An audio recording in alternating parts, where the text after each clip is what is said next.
Whether you've just started studying fashion or been making your own clothes for years, you know how quickly costs can creep up. Actually, maybe creep's the wrong word. I get very carried away in fabric stores and spend a small fortune.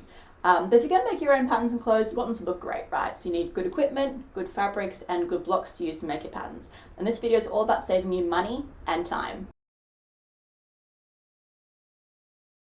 Hi, welcome to Pattern Making with Leigh. I've done lots of videos on how important blocks are when you're making patterns, but today I'm going to show you how to turn my torso block into a bodice and a skirt block. So when you order this block, which I've just released on my website, clicked patternkits.com, you'll be getting 3 blocks for the price of 1. And you might be thinking, Leigh, how hard can this be? I'll just get my torso block and cut along the waistline. Well, surprise, surprise, bodies are slightly more complicated than that, but it's not too tricky. There's a couple of things you need to know about, and once you follow these steps, you'll have a beautiful bodice and skirt block to use, as well as a torso block, which will make your pattern cutting process so much quicker and easier. So grab your torso block and let's get started. In this demonstration, I'll be using my torso block, which has a bust and waist dart on the front. And you get the PDF version of my block on my website for about $32 Australian. Also, just a note on torso blocks in general, they do vary. Some of them have the bust dart going up to the shoulder.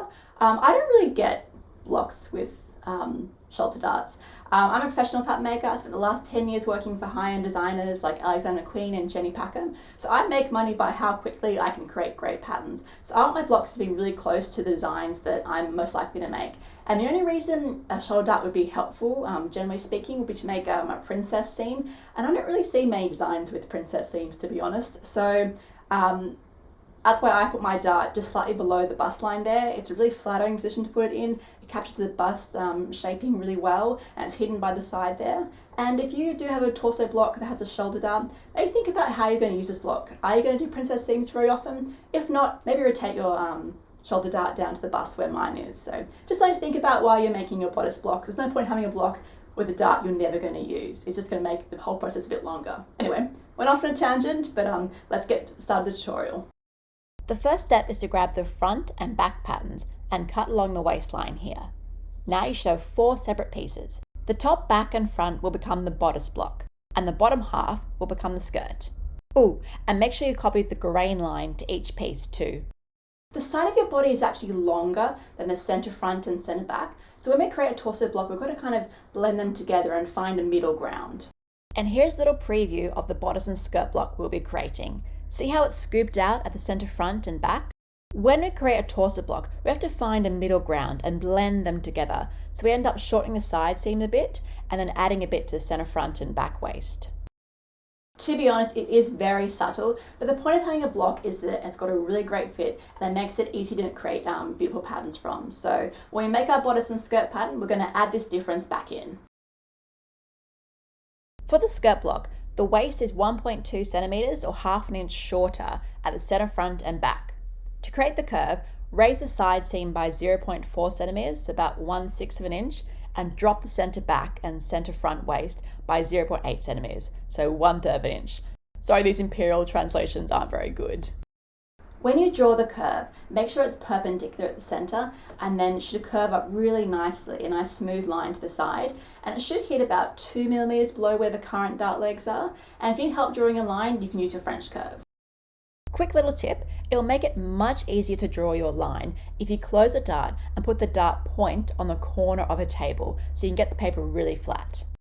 Once you're happy with your line, grab a tracing wheel and trace over the seam at the dart. This will copy the seam shape to the dart excess.